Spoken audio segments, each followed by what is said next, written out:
दोस्तों इस time Bangladesh border पर बड़ी संख्या में अवैध बांग्लादेशियों की भीड़ जमा हो रही है। इसे देखकर एक रिपोर्टर ने किसी से पूछा कि इन लोगों से क्या बोला गया है जो लोग ये जा रहे हैं।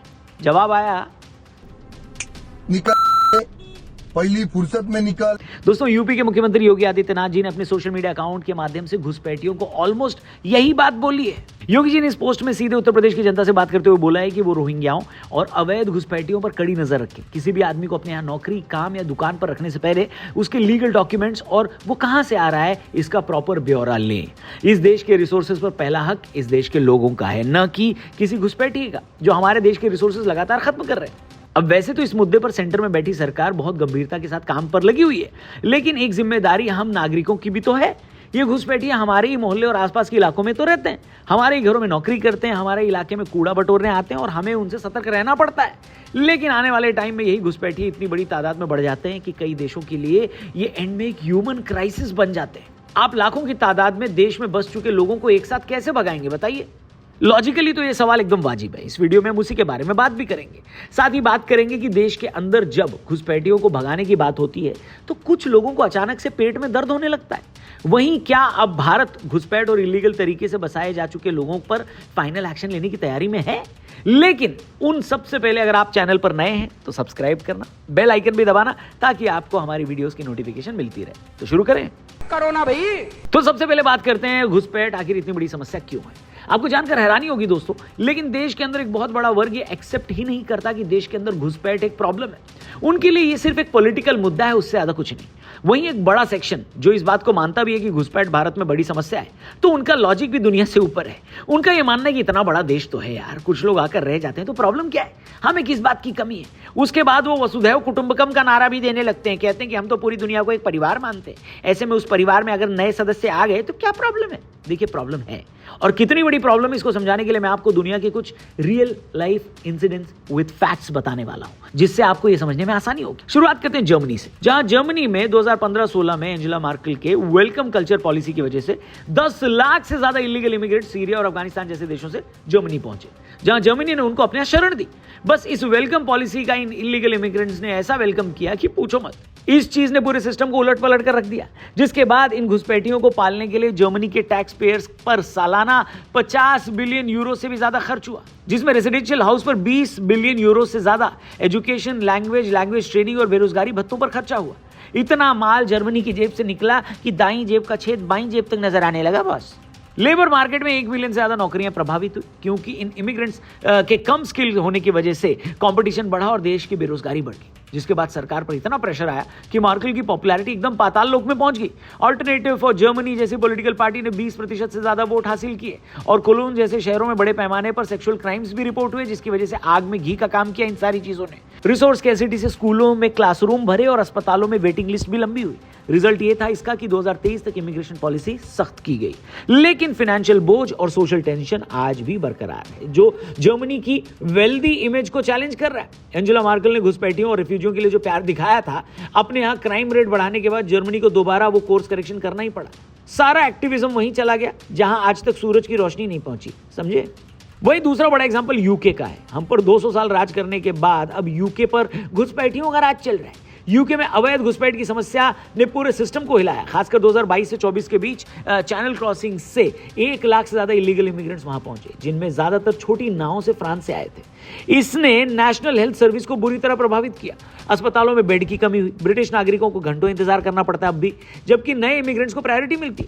सरकार पर सालाना 8 बिलियन यूरो से ज्यादा का खर्च एक्स्ट्रा आया, जिसमें रेजिडेंशियल प्लॉट्स, फूड और लीगल असिस्टेंस भी शामिल है, जिससे वहां की जनता के लिए चल रही कल्याण की योजनाएं चरमरा गई और टैक्स पेयर का गुस्सा भड़क गया। हाउसिंग क्राइसिस इतना गहरा कि होटलों को रिफ्यूजी कैंप बनाना पड़ा। मजा लीजिए भैया, ऐसा एडवेंचर बन गया जिसकी लागत 2.9 बिलियन यूरोस रही। नतीजा ये हुआ कि यहां भी सोशल टेंशन बढ़ी। बुर्का पहनने और न पहनने से लेकर गाड़ी पार्किंग तक ये घुसपैठिए आज वहां की पुलिस से लड़ जाते हैं इन सारे टॉपिक्स पे। क्राइम रेट बढ़ा है, जिसकी वजह से सरकार को इमरजेंसी फंड तक जारी करना पड़ा, लेकिन समस्या बरकरार है। इसमें सबसे घिनौना सच पाकिस्तान और बांग्लादेश से आए उन इलीगल इमिग्रेंट्स का सामने आया, जिन्होंने ग्रूमिंग गैंग चलाकर वहां की बच्चियों के साथ गलत काम किए। सरकार गिर जाने के डर से वहां की सरकार ने इस पर कोई एक्शन ही नहीं लिया। यूके को भी अपने घुसपैठिया प्रेम का स्वाद आखिर मिल ही गया। तीसरा बड़ा एग्जाम्पल एक ऐसे देश का है जो एक टाइम पर बहुत शांत हुआ करता था, स्वीडन, जिसे सबसे शांतिप्रिय देश माना जाता था। आज वहां घुसपैठियों की हालत यह है कि दुष्कर्म और वायलेंस रेट वहां 50% तक बढ़ चुके हैं। 2015 के माइग्रेंट संकट के बाद ज्यादातर सीरिया, अफगानिस्तान और मिडिल ईस्ट से आए अवैध घुसपैठियों की बाढ़ से पूरी सोसाइटी बदल गई है। 2015 से 23 तक गैंग वायलेंस और नो गो जोन बढ़े हैं, जहां पुलिस एंट्री करने से हिचकिचाती है। बोलिए, पुलिस डर रही है। वेलफेयर सिस्टम पर 10 बिलियन यूरो से ज्यादा सालाना बोझ है, क्योंकि नए इमिग्रेंट्स नौकरियों में कम शामिल हुए हैं। इससे बेरोजगारी दर 20% से ज्यादा बढ़ी है, जिससे एजुकेशन, हेल्थ और पेंशन योजनाओं पर दबाव बढ़ा है। सरकार ने रिसोर्सेज का बड़ा हिस्सा इंटीग्रेशन प्रोग्राम्स यानी इन घुसपैठियों और रिफ्यूजियों को बसाने पर खर्च किया, लेकिन फिर भी उनको सक्सेस नहीं मिली। रिजल्ट ये कि सोसाइटी में अनरेस्ट क्रिएट हो गया। इसके बाद स्वीडन को भी कोर्स करेक्शन करना पड़ा और 2022 में सख्त इमिग्रेंट्स पॉलिसी और कानून उन लोगों ने लाए। फिर भी क्राइम कंट्रोल में नहीं है और पुलिस के पास रिसोर्सेज की भारी कमी है। स्वीडन को भी घुसपैठियों ने अपना रंग दिखाई दिया। अब ये तो सिर्फ 3 एग्जाम्पल्स हैं, पूरी दुनिया में ऐसे ना जाने कितने एग्जाम्पल्स भरे पड़े। ऐसे में ये सोच लेना कि क्योंकि भारत काफी बड़ा देश है और यहाँ रिसोर्सेज काफी ज्यादा है तो हमारे यहाँ प्रॉब्लम्स नहीं होगी, ये अव्वल दर्जे की बेवकूफी है। अरे देश के छोटे बड़े होने या रिसोर्सेज के कम ज्यादा होने से मतलब क्या है बॉस? हम 1 रुपया भी किसी एक ऐसे इंसान पर क्यों खर्च करें या 1 इंच जमीन भी उसे क्यों दें जो हमारे देश का है ही नहीं? बात तो सही है। भारत अपने यहाँ 2025-26 बजट के हिसाब से एजुकेशन पर 1.29 लाख करोड़, हेल्थ पर 98,000 करोड़, हाउसिंग पर 2.67 लाख करोड़ और फूड पर 2.16 लाख करोड़ सब्सिडी के साथ खर्च करता है। सोचिए इनमें से कितना पोर्शन इन घुसपैठियों पर खर्च होता होगा? काफी ज्यादा।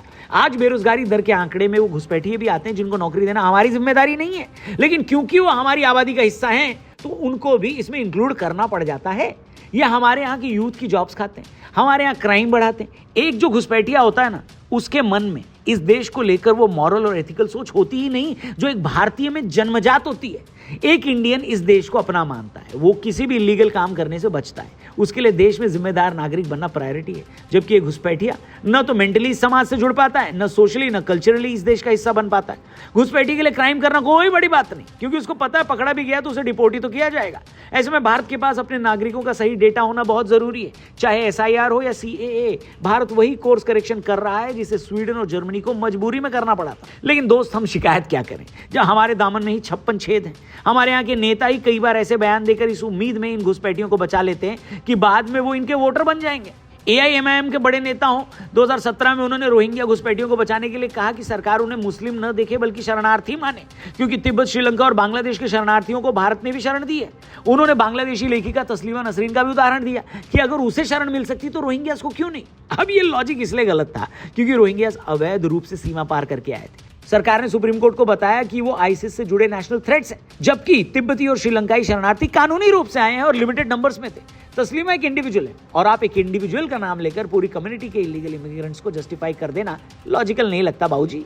संविधान का समानता का अधिकार सिर्फ नागरिकों के लिए, घुसपैठियों के लिए नहीं। वहीं बंगाल में घुसपैठियों को प्रोटेक्शन देना और दावा करना कि वो बंगाली है न कि बांग्लादेशी, ये लॉजिक भी इसलिए गलत था क्योंकि कई घुसपैठिए रोहिंग्यास और बांग्लादेशी साबित हुए और अब बंगाल के बॉर्डर पे जो भीड़ लगी है ना, वो इसी का एग्जाम्पल है कि क्यों ये लोग वहां रुके हुए हैं। बताइए।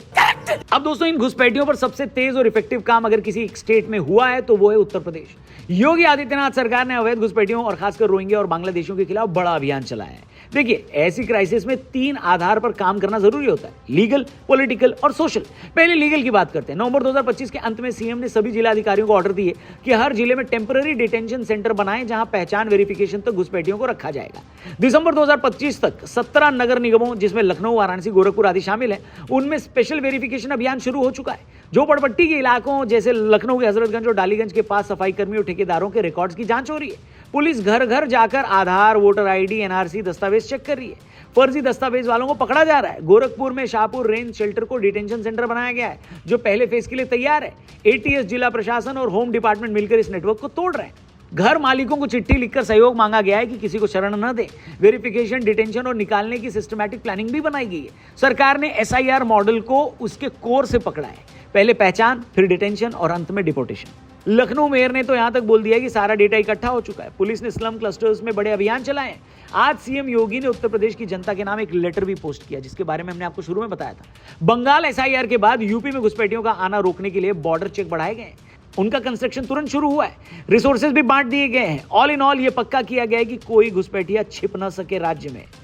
एक ऐसा प्रदेश जिसकी आबादी 24 करोड़ से ज्यादा हो, वहां इतने बड़े लेवल पर घुसपैठिया भगाओ आंदोलन को शुरू करना बहुत जोखिम भरा काम था। लेकिन उत्तर प्रदेश के अंदर वोट बैंक जैसे मुद्दों को साइड करते हुए सिर्फ स्टेट सिक्योरिटी के मुद्दे को पकड़ा गया और कहीं भी ढिलाई नहीं बरती गई है। बंगाल SIR से घुसपैठिए यूपी भागे थे, लेकिन यहां पकड़े जा रहे हैं क्योंकि जनता का सहयोग मिला है। योगी जी ने हमेशा से ही क्रिमिनल्स को नेम और शेम करने की तकनीक अपनाई है, जो काम भी कर रही है। उत्तर प्रदेश में दंगा करने वालों के पोस्टर्स भी हर चौराहे पर लगा दिए गए, जो बाद में कोर्ट के आदेश के बाद हटाए गए। लेकिन मैं पूछना चाहता हूं, जिनको आग लगाने में शर्म नहीं आती, दंगा करने में शर्म नहीं आती, उनको पकड़े जाने पर अगर उनका पोस्टर लगा दो तो उनको कैसे शर्म आती है? मेरे को समझ नहीं आता। आप बताइए मेरे को। और दोस्तों, मैं आपकी राय जानना चाहता हूं, इस मुद्दे पर आपका क्या कहना है कमेंट करके बताना। मेरे हिसाब से सरकार की तैयारियों के साथ हमें भी खुद जागरूक और अलर्ट रहने की जरूरत है। मुझे लगता है कि अगर एक भी घुसपैठिया इस देश में रहा तो आने वाले टाइम में वो और भी लोगों को यहां बसाने की कोशिश करेगा। ये आने वाले 1000 सालों तक इस देश का कल्चर और सिविलाइजेशन बचाने की तैयारी है, न कि सिर्फ एक छोटा सा प्रोसेस। केंद्र सरकार ने घुसपैठ को डेमोग्राफिक हथियार मानते हुए अगस्त 2025 में हाई पावर डेमोग्राफी मिशन शुरू किया, जो बॉर्डर स्टेट जैसे असम, बंगाल और नॉर्थ ईस्ट में पॉपुलेशन डिसबैलेंस की स्टडी करेगा। पीएम मोदी ने कहा था कि घुसपैठिए संसाधन का इस्तेमाल कर रहे हैं, महिलाओं और आदिवासियों पर हमला कर रहे हैं, जिससे इस देश की एकता खतरे में। होम मिनिस्टर अमित शाह की 3D नीति यानी डिटेक्ट, डिलीट एंड डिपोर्ट लागू हो चुकी है। यूपी इसका एक पायलट प्रोजेक्ट बनकर सामने आया है, जहां ATS से लेकर लीगल कानून को सख्त किया गया है। याद रखिएगा, एक भी घुसपैठिया सीधे आपके इलाके की डेमोग्राफी बदलने के लिए इनफ है, इसलिए सिर्फ एक को भी बर्दाश्त करना गलत है, क्योंकि अगर डेमोग्राफी बदली तो आने वाला फ्यूचर भी बदल जाएगा। यूके और स्वीडन से कुछ तो सीखिए जनाब। इस पूरे मुद्दे पर क्या है आपकी राय, कमेंट करके जरूर बताएं। क्या आपको भी लगता है कि आपके अगल बगल इलाके में कोई इलीगल इमिग्रेंट रहता है, या कोई ऐसा मोहल्ला या इलाका जहां आपको लगता है बाहर से आकर लोग बसे हैं? कौन सा है वो इलाका, उसके बारे में कमेंट सेक्शन में जरूर लिखना। और अगर आपको शक है तो अपने इलाके की पुलिस को इन्फॉर्म तुरंत करिए, उनके बारे में उन्हें जरूर बताइए। वीडियो को अपने दोस्तों से शेयर करना, चैनल को भी सब्सक्राइब करना। जल्दी मिलते हैं। जय हिंद।